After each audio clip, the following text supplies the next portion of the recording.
it's Natalie for A Cherry on Top Crafts, and today is Technique Tuesday and we are talking about stickers.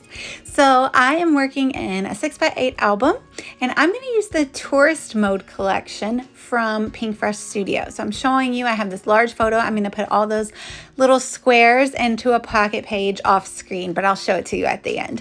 But now I'm going to build my title page, which is going to be the opposite page of the large photo, and it's going to be encased with a bunch of fun stickers. So the cardstock stickers from Pink Fresh Studio are some of my favorite supplies, and I am cutting off the ones that I'm thinking I want to use because that is how I will decide where I'd like to place them on my page before I commit.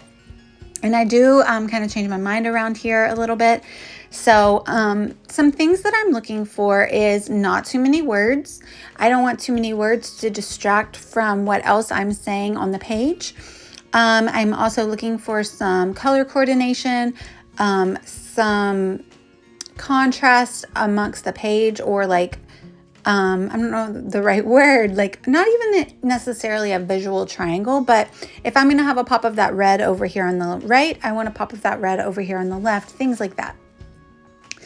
And then of course I also am looking that they pertain to my photos. So these photos were taken in the city. We were at Pike Place Market in Seattle. So I don't want anything that's like, you know, like a nature photo or a nature theme sticker. So I looked back at my Instagram post and I had actually said that we ate our way around Pike Place Market, which was so true. So I decided to go with that orange sticker instead of the red one because it says food trip, because that's what that day was. It was a food trip and it was fabulous. So I want to stamp a title. So I've kind of pulled out my alphas here and placed them so that I can kind of see where I want to stick my stickers around them. And then I'm going to make sure that I'm kind of lining them up with my T-square ruler. If you don't have one, I suggest getting a T-square ruler. I'm not even a perfectionist at all, but I definitely use my T-square ruler pretty often.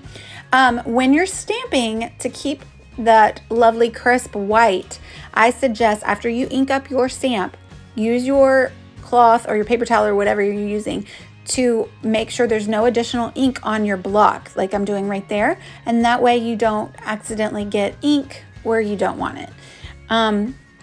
So I'm just kind of putting the stickers back on each time I start a new line to make sure that I'm not misstamping, and I'm loving the way that looks so far. So I'm just kind of like collaging, I think, with stamps and stickers, which is what I would call this technique, collaging. And I am using Salty Ocean Distress Oxide. And I'm not going to lie, I did think that it was going to dry a little bit lighter, more like that little blue up there you can see at the top left, but it didn't. But it actually is a really lovely contrast because I'm going to add some pattern paper here in a minute and you'll see it. It looks really nice. So it's a lot brighter. I thought it's more like peacock feathers Distress Oxide, which I already had in my stash, and I'm a little surprised. I thought it was going to be a little bit lighter. So I'm going to finish off the word market here, and I decided that I am going to let that little food trip stamp kind of overlap my stamping a little bit because we all can tell what it says. So I think that it brings a nice cohesion sometimes when your things overlap and touch a little bit.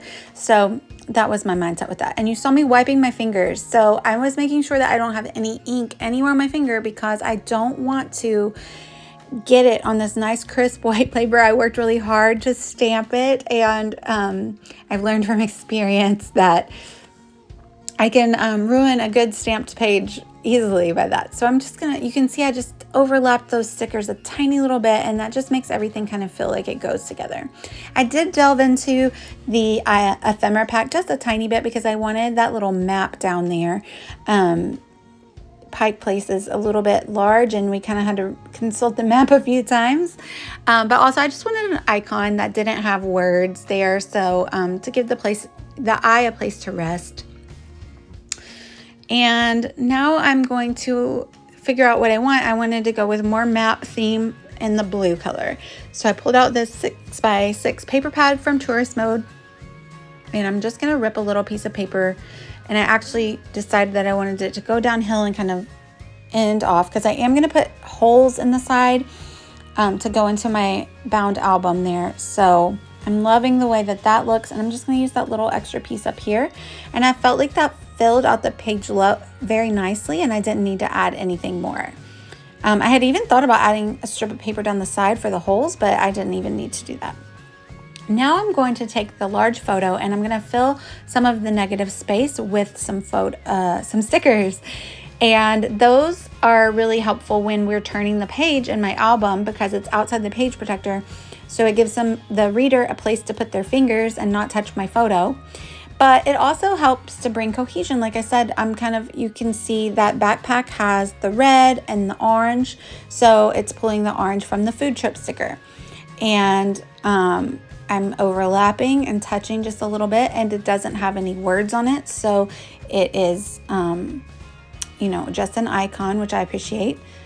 I do off screen add one more sticker because I felt like it needed something here to join those three. And so I add another reddish sticker to, and then that sticker was sticking off the page a little bit. So I just added a little bit of white cardstock on the back to keep it from being sticky. You can also powder it like with your embossing powder tool. So I backed the one piece of paper with some stripes, and then I'm going to put those same stripes as a reinforcer for my holes down my full page photo. Off screen, I did my pocket page, and I did a little journaling and stamping in there, and that will be placed in between everything, and I'm loving how it looks. I hope you guys are inspired to use your stickers to collage. I think it's a really fun way to use stickers, and I hope that you have been inspired. Thank you guys so much for watching. You can find me on here at YouTube at Natalie Dill, and I'm sure that A Cherry on Top will have all the links to these products down below and on the blog today. Check them out. Thank you guys for watching. Bye, y'all.